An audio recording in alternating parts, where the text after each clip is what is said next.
Nous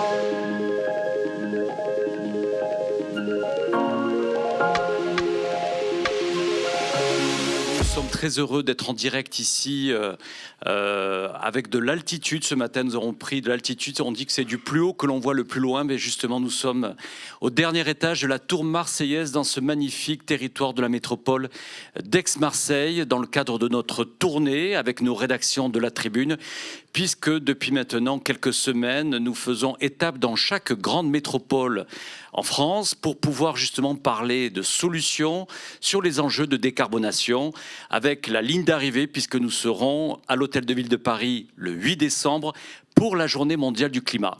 Bien entendu, il fallait faire un point d'étape dans ce qui est la métropole la plus vaste de France. 2 fois le Grand Paris, 4 fois Londres, 6 fois la métropole de Lyon. On est ici dans la métropole d'Aix-Marseille avec ce thème qui va nous animer aujourd'hui avec Laurence Bottero qui sera à mes côtés, rédactrice en chef ici de la Tribune en région Sud, sur bien sûr un territoire au cœur des transitions. Avec, comme vous l'avez bien sûr lu dans la Tribune et aussi chez nos confrères, avec cette annonce maintenant, il y a plus d'1 an, du président de la République Emmanuel Macron, qui a lancé ce Marseille en grand, qui a permis de donner un coup d'accélération aux enjeux de transformation.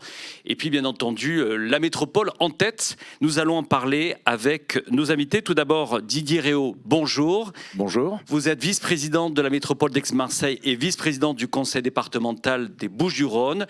Vous avez notamment en charge la mer que l'on voit qui est derrière nous, pour celles et ceux qui nous suivent sur la tribune.fr.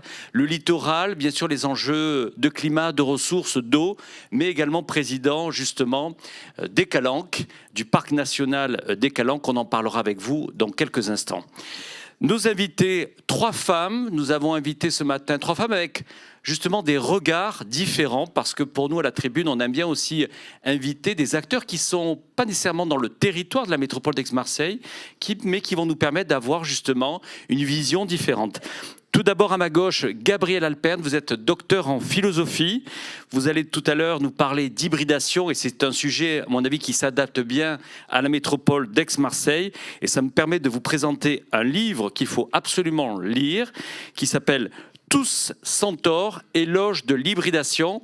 Un livre qui marche très très fort en librairie, et on va voir justement comment, ici, dans la métropole d'Aix-Marseille, l'hybridation peut contribuer à la métamorphose du territoire.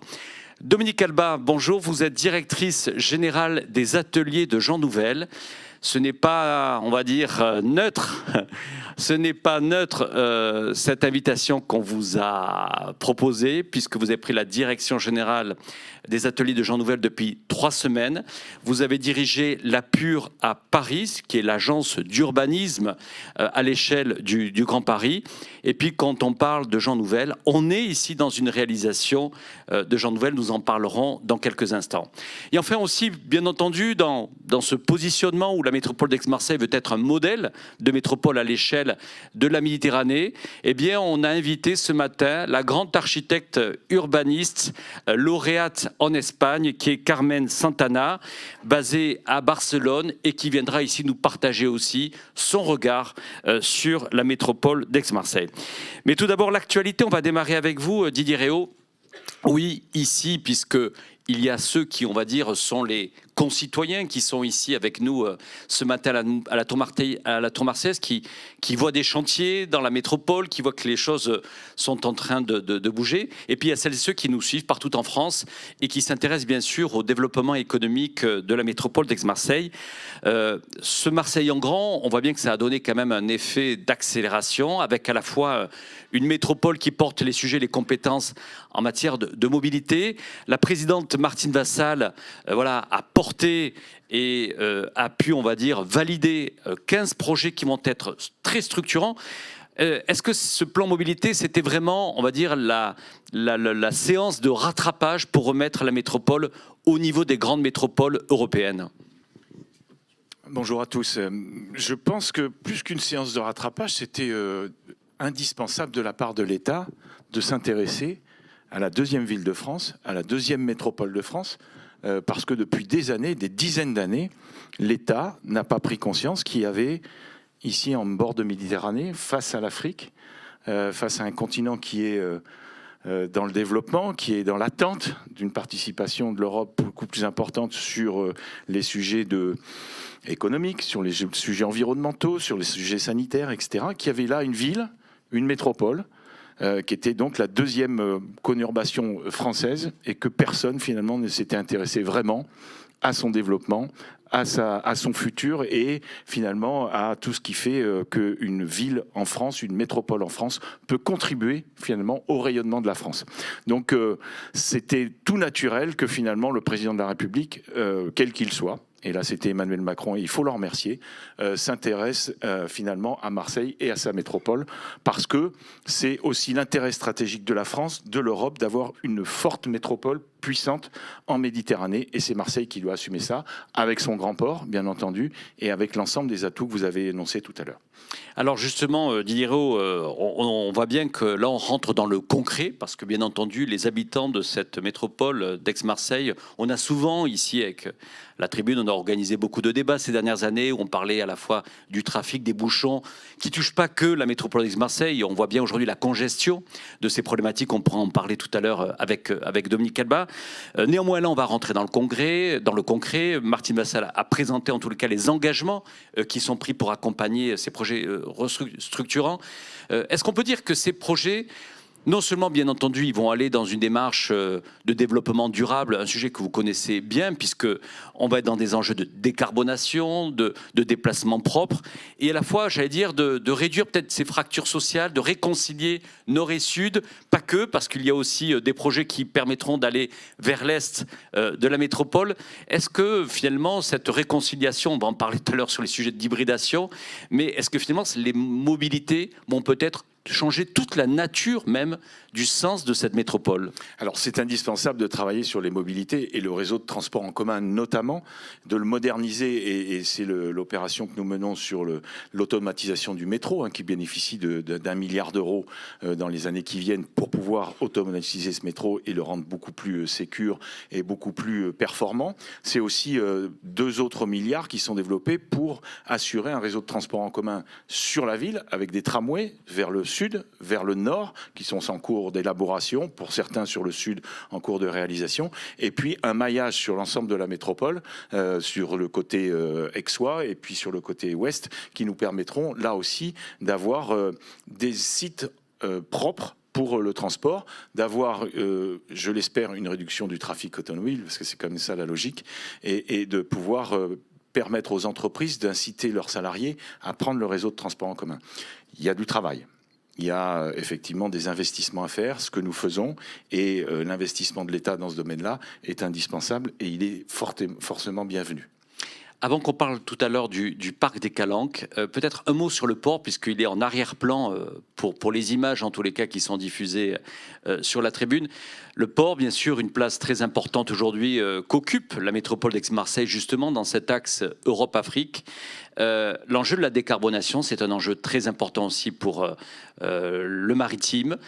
Qu'est-ce que vous pouvez nous dire, justement, sur les étapes futures pour rendre, justement, ce port à la pointe avec les technologies en matière d'énergie, d'électrification? Nous aurons l'occasion tout à l'heure avec le préfet Laurent Carrier, mais également les représentants du groupe EDF, de parler de ce sujet-là. Qu'est-ce que vous pouvez nous partager ce matin? Alors d'abord sur la métropole et le département, on a déjà lancé pas mal d'opérations d'électrification, de décarbonation. On a lancé un programme de subvention à l'acquisition de véhicules électriques, automobiles. Ce sont plus de 12 000 véhicules électriques qui ont été financés par le département en partie. C'est à peu près 62 millions d'euros qui ont été proposés à la population pour renouveler le parc automobile en électricité. Même chose pour les vélos. Et pour le grand port maritime, nous avons, avec la région d'ailleurs, proposé des moyens financiers pour l'électrification des quais, notamment en premier lieu des ferries, mais ensuite de l'ensemble des bateaux qui accostent à Marseille. Le grand port maritime de Marseille, il est évidemment important pour la métropole, mais il est aussi important pour le pays, mais aussi pour l'Europe. Et donc nous avons cette réflexion sur la conciliation entre l'activité économique, l'activité touristique avec les croisières, mais aussi le bien-être de nos habitants. C'est aussi un travail que nous menons avec le Grand Port, mais aussi avec la SNCF et l'ensemble des acteurs d'aménagement du territoire pour améliorer la desserte en voie ferrée du Grand Port maritime et supprimer une bonne quantité de poids lourds qui viennent et qui partent pour emmener des matières premières, pour emmener du matériel dans tout le pays. Et donc nous avons besoin d'investir là aussi, et ça correspond aussi à l'investissement de Marseille en Grand, dans de nouvelles voies ferrées et une adaptation finalement de l'ensemble de nos circuits décarbonés pour le départ et l'arrivée des marchandises. À votre gauche, on a Dominique Alba. Merci Dominique Alba d'avoir répondu favorablement à notre invitation. Ça nous fait d'autant plus plaisir que c'est peut-être l'une de vos premières sorties médiatiques dans vos nouvelles fonctions, puisque maintenant ça fait 3 semaines que vous avez accepté en tous les cas de rejoindre Jean Nouvel, puisque vous avez pris la direction générale des ateliers de Jean Nouvel. On ne va pas présenter Jean Nouvel, mais c'est vrai qu'aujourd'hui c'est un des plus grands cabinets architectes urbanistes dans le monde. Dominique Alba, vous avez dirigé pendant, on va dire, presque 20 ans les sujets d'urbanisme à l'échelle de la ville de Paris aux côtés de Bertrand Delanoë et du Grand Paris et aux côtés de d'Anne Hidalgo. Venir ici, ça a valeur de symbole quand même ce matin. Tout d'abord, puisqu'on est à la Tour Marseillaise, c'est une réalisation de Jean Nouvel. Est-ce qu'aujourd'hui, dans cette actualité de décarbonation, de sobriété, est-ce que la Tour, elle répond bien aujourd'hui à ces enjeux de développement durable et à ces enjeux de société à l'heure actuelle? La tour en soi, je ne sais pas, mais la tour ici, certainement, puisque la densité qu'on peut mettre sur un tout petit espace, qui est celui qui était au sol, dans un territoire qui est déjà desservi, où on a déjà tous les services, ben ça fait juste de l'économie d'espace. Et donc de l'économie de temps, de l'économie de déplacement, etc. Après, c'est pas dans toutes les situations et dans toutes les circonstances, mais ça c'est vrai pour n'importe quel programme et n'importe quel type de construction. Je dirais que, et je crois que tous les élus, qu'ils soient de Marseille ou de la métropole de Marseille, sont d'accord sur ce point. Si je regarde un peu tout ce qui est dit par les uns et les autres, que ce soit du côté de la ville ou du côté de la métropole, tout le monde est quand même d'accord pour considérer que des formes de densité sont utiles à condition qu'on les mette dans les endroits adaptés. Et donc, je ne ferai que paraphraser Jean Nouvel, qui de toute façon a toujours dit ça, et on a toujours dit ça aussi à Paris et dans le Grand Paris. On voit justement qu'il y a toujours des enjeux d'acceptabilité. Vous l'avez dit, j'ai l'impression en tous les cas qu'ici dans le territoire de la métropole d'Aix-Marseille, ces tours, que ce soit la tour CMA-CGM à quelques mètres d'ici, et cette tour, la Marseillaise, ont été, on va dire, acceptées, ce qui n'est pas toujours le cas dans un certain nombre de métropoles. Est-ce que vous considérez justement, Dominique Alba, que face justement à ces enjeux de non-artificialisation des sols, que les populations, justement, acceptent plus facilement ces enjeux de densité. On est ici, on l'a dit tout à l'heure, dans la métropole la plus vaste de vente de France, c'est 2 fois le Grand Paris. Et donc ces enjeux de densité, est-ce qu'ils sont de mieux en mieux compris par nos concitoyens ? Je pense que ce qui est compliqué, c'est que personne ne met le même mot derrière ça. Et selon la densité, selon ce qu'on est en train de faire, on supporte plus ou moins bien la densité. C'est-à-dire que pour le commerce, on est très content qu'il y en ait beaucoup. Quand on habite, on est très content qu'il n'y en ait pas. Donc la densité, elle est relative à la fonction, je dirais, à ce que l'on exerce comme être humain au moment où on est en train de se poser la question. Donc c'est difficile et c'est le boulot, je dirais, des spécialistes, des architectes, des urbanistes, des philosophes, de ceux qui pensent et des élus, évidemment, que d'arriver à trouver les bons systèmes de réponse et les bonnes articulations. Parce qu'en fin de compte, ici, on est dans un système articulé. Vous avez parlé du port. Avoir des tours de bureaux ou des tours d'activité à proximité du port, ça paraît logique. C'est un endroit d'activité économique. On a le métro tout près, on a le tramway, on a une ligne de train, on a Euroméditerranée qui se déploie. Donc voilà, après... on ne va pas décider que des choses qui ont été faites après la guerre, dans des moments d'urgence, peut-être qu'aujourd'hui on ne les ferait pas de cette façon-là, mais il suffit de regarder les films de l'INA pour voir que tous les gens qui étaient déplacés dans ces immeubles étaient ravis. Donc ensuite, il s'est passé une chose, et vous l'avez dit, c'est qu'il n'y a pas eu le transport et il n'y a pas eu le service public. Donc là, le système se grippe, voilà, tout simplement. Donc davantage que la densité, c'est vraiment le ressenti qu'on a par rapport à l'espace en fonction du rôle qu'on y joue à ce moment-là. J'aimerais vous poser cette question. Vous avez été, j'allais dire, aux premières loges lorsque le président de la République, Nicolas Sarkozy, a lancé ce grand projet structurant. C'était il y a un peu plus de 10 ans. C'était 2008. Ouais, le Grand Paris Express. Et moi, j'ai l'impression qu'on est un petit peu dans la même situation lorsque Martine Vassal prend les engagements, justement, d'accélérer les infrastructures en matière de mobilité, où là, le président Macron, l'année dernière, vient ici, annonce le Marseille en grand. 10 ans après, finalement, Didier Réau l'a dit, hein, bon, Oui. enfin, bon, l'État vient se préoccuper ici de cette grande métropole d'Aix-Marseille. Et donc, on est dans un calendrier, on va dire, 10 ans après. Qu'est-ce que vous tirez comme enseignement ou comme élément de comparaison, de différence entre ce que vous avez vu avec le Grand Paris, dans la réalisation de ce Grand Paris Express qui est en train aussi de changer les usages pour le Grand Paris, et comment vous projetez ça ici dans la métropole d'Aix-Marseille?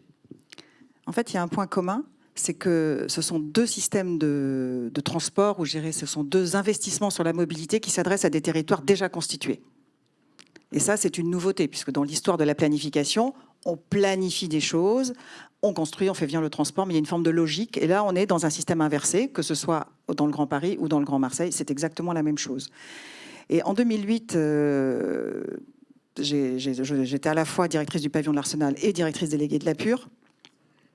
Et donc, j'ai proposé qu'on fasse une reconnaissance de l'ensemble du territoire qui serait concerné par ce nouveau maillage de transport. Parce qu'en fait, il n'était pas connu. Autant Paris est très documenté, comme certains endroits de Marseille sont très documentés, ou d'Aix, ou d'autres villes, autant la totalité du territoire n'est pas documentée à égalité.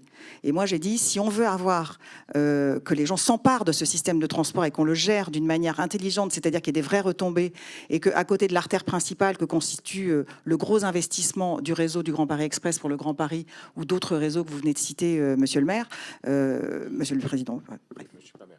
pas maire, c'est pour ça que je me dis c'est pas Monsieur le maire, Monsieur le Vice-président, pardon. J'ai dit il faut qu'on ait l'articulation fine. Et donc qu'est-ce qu'on a fait? Moi j'ai fait des bases de données à l'échelle du Grand Paris, à la parcelle, et surtout on a mesuré la quantité d'espace public disponible partout. Et là on s'est rendu compte qu'on n'en avait pas. Et que c'était un vrai problème. Et donc on est allé voir la Société du Grand Paris, on a dit c'est super, mais il n'y a pas de rue pour aller aux gares. Et quand il y en a, elles ne sont pas suffisantes pour faire passer à la fois les bus, les arbres, les bagnoles, les gens, tout ça. Et donc, à partir de là, tout le système s'est emparé, en fait, de ce grand projet à toutes les échelles. La plus petite étant, sans doute, la proximité piétonne d'une école ou de la proximité d'accès à la gare, puis ensuite le vélo, les transports en commun, etc., etc., et les arbres aussi, puisque, en fin de compte, tout le monde veut aussi planter des arbres. Et ce qu'il ne faut pas oublier, c'est que les arbres, ça prend une file de bagnole dans l'espace public, tout simplement. Donc voilà, pour moi, le lien que je vois entre les deux. Et aujourd'hui, on a le plaisir de voir que, en fin de compte, le réseau vélo s'installe, la pratique piétonne augmente, et on a une diminution de la voiture, alors que le réseau n'est pas ouvert. Pour la première fois, on a moins de voitures dans tout le Grand Paris. Donc c'est quand même pas mal. Donc c'est peut-être l'horizon ici pour la métropole d'Aix-Marseille. On a le plaisir d'avoir Gabriel Alperne, docteur en philosophie. Oui, parce que nous, on aime bien à la tribune, justement, pouvoir avoir cette diversité de témoignages, de pluralisme d'idées, d'opinions. Merci d'avoir accepté d'être venu ce matin dans cette magnifique métropole d'Aix-Marseille. On retrouve Gabriel Alperne dans chaque numéro de la revue T, qui est la revue de la tribune. Et justement, le thème de la revue qui est en kiosque en ce moment, c'est « Habitat, sommes-nous prêts à déconstruire ?» Voilà un thème qui vous certainement apportera quelques clés de compréhension sur les enjeux de transformation de ville. Gabriel Alperne, dans cette revue, à chaque fois que la tribune, vous essayez d'identifier des signaux faibles qui permettent justement des signaux faibles, mais qui sont à la fois positifs dans les enjeux de métamorphose et de transformation.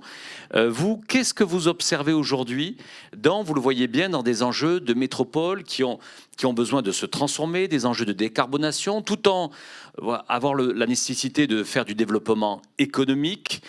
Qu'est-ce que vous pouvez nous partager, sachant que le sujet sur lequel vous travaillez, qui est l'objet de votre dernier livre, c'est l'hybridation? Bonjour à tous, merci beaucoup pour votre invitation. Alors effectivement, les différents signaux faibles que je peux constater sont des signaux faibles d'hybridation. Alors, comme on entend beaucoup de choses derrière ce terme d'hybridation, je vais prendre le soin de bien le définir précisément. Par hybridation, j'entends le mariage improbable. C'est-à-dire que c'est le fait de mettre ensemble des choses, des personnes, des activités, des secteurs, des matériaux, des générations, qui a priori n'ont pas grand-chose à voir ensemble, voire qui pourraient sembler contradictoires, mais qui justement mises ensemble permettent de créer quelque chose de nouveau. Un tiers-lieu, un tiers-modèle, une tierce économie. Bref, de nouveaux mondes. Alors, ça paraît peut-être très abstrait, et donc justement, je vais prendre quelques exemples d'hybridation que l'on peut constater autour de nous, et puis comme nous sommes à Marseille, je vais prendre quelques exemples marseillais. Mais effectivement, on voit se démultiplier un peu dans tous les territoires des lieux un peu bizarroïdes, que l'on appelle des tiers-lieux, dans lesquels on va trouver pêle-mêle une épicerie solidaire, une crèche, une résidence d'artistes, un incubateur de start-up, voilà.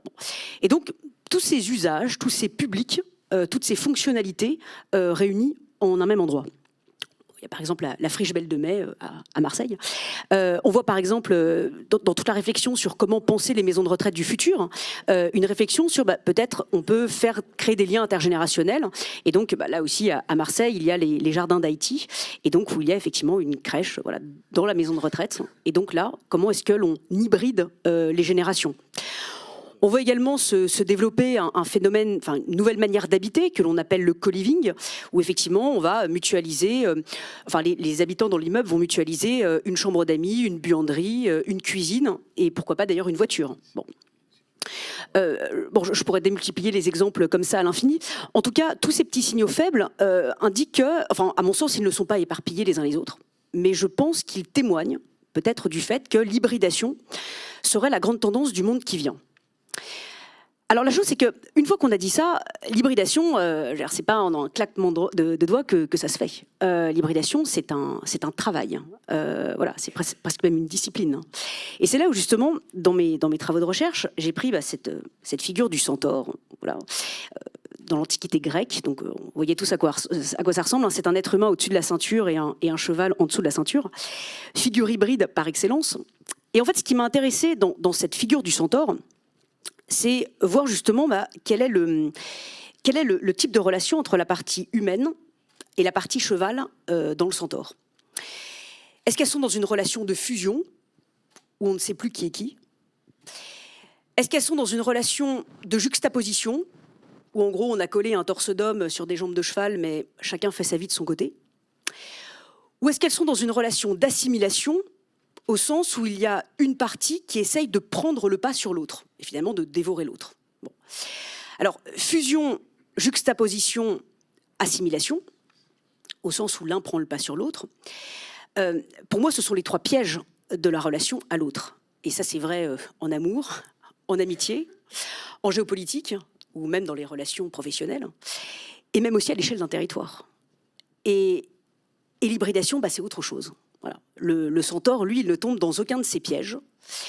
Et il inaugure plutôt une forme de 4e voie que j'appelle la métamorphose réciproque. Autrement dit, pour faire un centaure, il ne faut pas juste mettre un homme sur un cheval. Il faut que chacune des 2 parties accepte de se transformer un petit peu si elle veut rencontrer l'autre. Et quand on regarde par exemple à l'échelle des tiers-lieux, c'est pas en mettant une épicerie solidaire, une crèche, une maison de retraite, une résidence d'artistes, que... Voilà. La question, c'est est-ce qu'il va y avoir une métamorphose réciproque ? Est-ce que la résidence d'artistes va se nourrir un peu de l'épicerie solidaire ? Est-ce que l'épicerie solidaire va peut-être réfléchir par rapport à la crèche et se transformer un petit peu ? Et donc, à l'échelle d'un territoire, et par exemple à l'échelle de la métropole, il y a cette question qui est posée. Il y a plein de parties prenantes. Est-ce que c'est une juxtaposition ? Est-ce que c'est une fusion ? Est-ce qu'il y a assimilation ? Ou au contraire, est-ce qu'il y a ce travail de métamorphose réciproque entre les différents acteurs ? Merci Gabriel Alperne. On va poursuivre ces échanges parce qu'on pourra évoquer justement aussi l'hybridation dans les enjeux de gouvernance. C'est quelque chose qui vous intéressera, monsieur Didier Réau. Et ici, les sujets de gouvernance occupent souvent une actualité chargée dans les colonnes de la tribune. Carmen Santana, je vous sentais très intéressé par les propos justement de Gabriel Alperne. On vous retrouvera tout à l'heure dans la matinée, Carmen, puisque vous allez nous faire une présentation. Mais peut-être une réaction justement sur ce que vient de dire Gabriel Alperne sur une façon de regarder les usages, l'hybridation des lieux, mais aussi des comportements, mixer les populations avec aussi des approches intergénérationnelles. Merci. Bonjour à toutes et à tous. Je suis ravie d'être à Marseille. C'est la première fois que je viens, donc c'est magnifique de découvrir. Oui, je sais. Pour une Barcelonaise. C'est comme ça, je l'avoue. Vous m'envoyez désolé. J'adore, j'aime beaucoup ce mot métamorphose réciproque. Et je trouve que c'est vraiment l'essentiel du moment difficile qu'on est en train de vivre, en fait. On est vraiment dans un moment de déruption totale de pensée, de manière de faire. On est dans l'urgence en plus. J'en parlerai tout à l'heure un peu plus en détail. Et je crois que l'hybridation nécessite d'abord du temps. Et on en reparlera tout à l'heure aussi, du temps.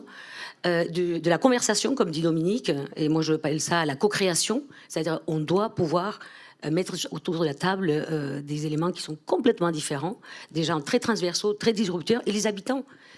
Ici, Marseille, le grand territoire, en plus, il est énorme. Il y a 24 villes, si je ne m'abuse. Donc, c'est déjà une complexité. Et comment on fait? On n'a pas les outils. D'abord, ça va trop vite. Ça va toujours trop vite par rapport au moment de disruption dans lequel on est. Et je pense que c'est ça un des grands problèmes qu'on a en fait. Et donc, du coup, on court tout le temps derrière, recorrigeant les erreurs qu'on a faites parce qu'on est trop pressé. Or, il faut prendre le temps. Je pense qu'il faut réellement prendre le temps. Ça sera l'objet justement de votre intervention tout à l'heure, Carmen Santana. C'est en tout cas un plaisir. Vous avez vu, c'est beau quand même Marseille. Hein. Barcelone, c'est bien, mais Marseille, c'est encore plus beau, non? Très beau. C'est très Ce beau. que j'ai vu, pour l'instant, c'est très beau. Voilà, c'est l'objectif que je me suis donné ce matin, c'est qu'une Barcelonaise, grande architecte urbaniste, nous dise que Marseille et la métropole, c'est plus beau que Barcelone. Je ne crois pas avoir dit ça, mais enfin, bon, je pense que c'est aussi intéressant. Didier Réau, on a beaucoup parlé, et je trouve que c'est un sujet très intéressant, on va s'arrêter quelques minutes là-dessus, parce que nous, on va dire... de Paris, alors même si on a nos journalistes ici, la Tribune, puisque nous avons un bureau, la Tribune, ici, rue Paradis au Vieux-Port, mais en tout cas, vu de Paris, ça nous a beaucoup intéressé au niveau de la rédaction de voir l'initiative que vous avez portée en tant que président national des Calanques, du parc des Calanques. Parce que quand on parle de décarbonation, il y a des enjeux d'acceptabilité, il y a des enjeux de changer les usages, nos comportements. Et là, on a vu arriver, en début d'année, c'était je crois au printemps, votre volonté justement de réguler la fréquentation notamment de Calanques. Peut-être rappeler, pour celles et ceux qui nous suivent, hein, le parc national des Calanques ici à Marseille, c'est sur le littoral, c'est Marseille. Voilà, c'est Marseille, Cassis, La Ciotat. Je crois que c'est 55 hectares. Et donc, vous avez pris une initiative politique, en tout cas, qui a fait bouger les lignes. Et on avait envie de tirer un petit peu bilan de cette expérience, puisque, voilà, vous avez dit maintenant, on va réguler, on va limiter la fréquentation au niveau des Calanques. Pourquoi vous est venue cette initiative-là? Comment elle a été acceptée? Et quel est le bilan que vous pouvez partager avec nos invités ici qui sont là avec nous ce matin? Alors, d'abord, créer un parc national dans une métropole de 2 millions d'habitants, ça n'existe pas beaucoup dans le monde. Il y en a 3 aujourd'hui, vraiment. Il y en a un à Sydney, un au Cap, en Afrique du Sud, et un à Marseille, en Europe. Il y en a d'autres ailleurs, Rio notamment, mais qui ne fonctionnent pas de la même façon. Et c'est le résultat, finalement, du centaure, de l'hybridation. C'est le résultat de la mise de la compréhension que sur cette métropole, sur ce département, il y a des espaces naturels, des éléments de biodiversité, des territoires qui sont autrement beaucoup plus riches en potentialité de décarbonation que tout ce qu'on peut faire avec nos moyens technologiques. Parce que quand on préserve un territoire, quand on préserve des sols, quand on préserve des cours d'eau, j'ai aussi la compétence de la gestion des milieux aquatiques, vous préservez évidemment de la capacité de stockage du carbone. Et ça ne coûte pas rien, mais quasiment rien, par rapport à tout ce qu'on peut proposer. On ne raisonne pas en milliards d'euros, on raisonne en quelques dizaines de millions d'euros. Et franchement, la préservation de ce parc national a été, ça a duré 10 ans pour le concevoir, on est au 10e anniversaire de sa création, a été un élément déclencheur de la prise de conscience dans cette métropole qu'il fallait préserver les espaces naturels et la biodiversité. La préservation de la nature et le développement de la biodiversité, c'est le cœur de métier d'un parc national. C'est 9000 hectares à terre, c'est 45 000 hectares en mer. 3 communes, vous l'avez dit, Marseille, Cassis, La Ciotat, avec une fréquentation avant le Covid de 2 millions et quelques visiteurs et 3 millions post-Covid, avec des lieux de regroupement sur une dizaine de sites qu'on appelle les fonds de Calanques, principalement sur des Calanques marseillaises, mais aussi un peu sur Cassis et sur La Ciotat. Et ces Calanques sont des puits de biodiversité que nous devons protéger. Et quand on arrive à trop de monde sur un espace restreint, on piétine, on érode les sols, on fait que finalement cette biodiversité disparaît. Donc le parc réagit en disant je dois préserver la biodiversité. Mais sa deuxième mission, c'est aussi d'accueillir le public, tous les publics. Donc accueillir, c'est pas seulement tendre un tract ou dire voilà, voilà ce que vous allez trouver, etc. C'est aussi sensibiliser, c'est aussi informer, c'est aussi transmettre de la connaissance sur ce qu'on va trouver sur un espace naturel tel que celui-ci. Et donc on a cette mission de concilier les deux. Donc il était hors de question d'interdire quoi que ce soit. En tout cas, d'interdire quelque territoire que ce soit. Évidemment que sur certains sites, on a des interdictions, des restrictions. Par exemple, sur Envaux et sur Porpin, qui ne sont pas les deux calanques concernés, j'y viens, cette année, nous avons décidé d'interdire le mouillage. Pourquoi ? Parce que se trouve en fond de mer, sur les petits fonds marins, une plante qui s'appelle la posidonie, et qui constitue une forêt sous-marine. Et qui, on ne le sait pas, enfin ça commence à se savoir parce que maintenant elles deviennent stars depuis le congrès mondial IUCN, et que le président de la République en a parlé au moment de son discours.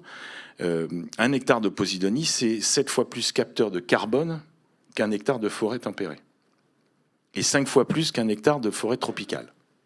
Donc il faut bien faire le rapport. Et on l'a là, partout dans la baie de Marseille.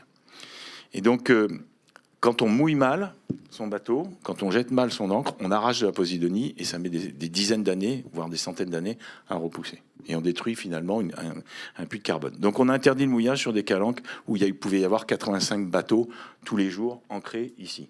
On a interdit le VTT. Parce que le VTT, quand on y va avec la force de ses jambes, on réfléchit quand il faut remonter. Mais quand on a l'électrique, on ne réfléchit plus, on prend le VTT, on remonte. Et évidemment, on remonte à toute vitesse, on érode les sols et ainsi de suite. Donc on a fait ça et on a calmé, j'allais dire, l'ambiance sur une plage qui doit rester fréquentée, mais de façon naturelle. Sur Sugiton, on avait une autre gageure, c'est que c'était la calanque la plus en danger de disparition. J'ose employer le mot. C'est qu'à force de fréquentation, évidemment, les plantes disparaissent par le piétinement, les sols s'érodent et on risque d'avoir une avalanche de la terre et des roches en mer. Et quand la terre s'en va en mer, elle pollue l'eau, si on peut dire ça comme ça. En tout cas, elle crée une turbidité qui fait que la posidonie en souffre. Et donc, on souhaitait conserver la fréquentation. On avait 2500 personnes par jour sur cette calanque de Sugiton pendant les périodes d'été. Et on a créé une jauge à 400 personnes. Vous pouviez réserver, comme on fait avec beaucoup de parcs, qui soient d'attractions, de découvertes, etc., comme on fait à la grotte Cosquer ici, qui est une grotte qui est au cœur du parc national des Calanques et qui est maintenant en visite, j'allais dire, ouverte, virtuelle, ici, juste à côté.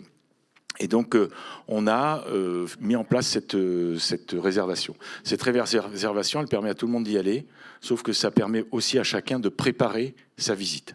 Parce qu'on veut des gens qui viennent apprécier finalement la nature, qui viennent apprécier la calanque et qui ne viennent pas forcément en profiter. Voilà. Alors, quand ils apprécient, ils en profitent, mais le premier signe, c'est d'abord de vouloir apprécier. Et finalement, ça s'est très bien passé, d'abord parce qu'on a fait une communication depuis plus d'1 an, qu'on avait préparé un certain nombre d'informations, de sensibilisation, qu'on a travaillé avec les médias. Et je souhaite les remercier parce qu'ils ont été très preneurs du sujet, parce qu'on était en première ligne en expérimentation sur cette solution ici en France et même parfois en Europe. Les Américains font ça sur leurs parcs nationaux, mais avec d'autres systèmes payants, etc. Nous, on est resté gratuit, on est resté ouvert et on a aussi accompagné avec du personnel physique d'information qui, dès l'entrée, j'allais dire, on a une seule entrée, en gros, qui concentre 90% de la fréquentation. Donc c'est pour ça que c'était possible. Donc information, puis ensuite, tout au long du chemin, pour y accéder, il y a 1 heure de chemin, on a mis en place des réseaux d'information.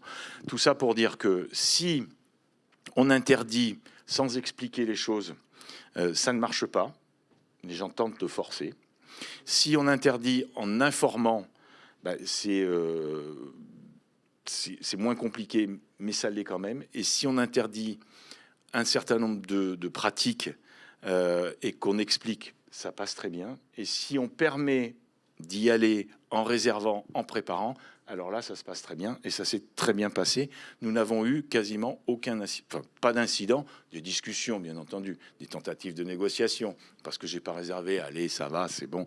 Et finalement, on s'est retrouvé, au lieu des 400 dans la jauge qui était prévue, on s'est retrouvé entre 270 et 320 personnes chaque jour sur Sugiton. Ce qui veut dire, Didier Réau, que l'expérience va être prolongée et donc ça sera réitéré l'année prochaine en 2023 ? Alors, on a un conseil d'administration la semaine prochaine qui doit prendre cette décision. C'est évidemment ce qui est proposé aux membres du conseil d'administration. Et je salue Tachina Giraud, qui est ici présente, qui est la présidente du conseil économique, social et culturel et qui nous aide à prendre ce genre de décision parce qu'elle consulte les sports de nature, les mondes économiques, etc., touristiques. Et elle fait un gros travail. Donc, je la remercie.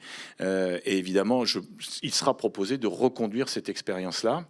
Ça ne peut pas se faire partout, parce que chaque site est unique et doit bénéficier d'une procédure unique. Voilà, ce que je voudrais dire, c'est que le parc national des Calanques, depuis 10 ans, je pense qu'il a permis à cette métropole de comprendre finalement ce qui est le signe de son slogan, l'audace par nature. Et cette nature, elle a été audacieuse, enfin, en tout cas, elle a été audacieuse en créant un parc national métropolitain.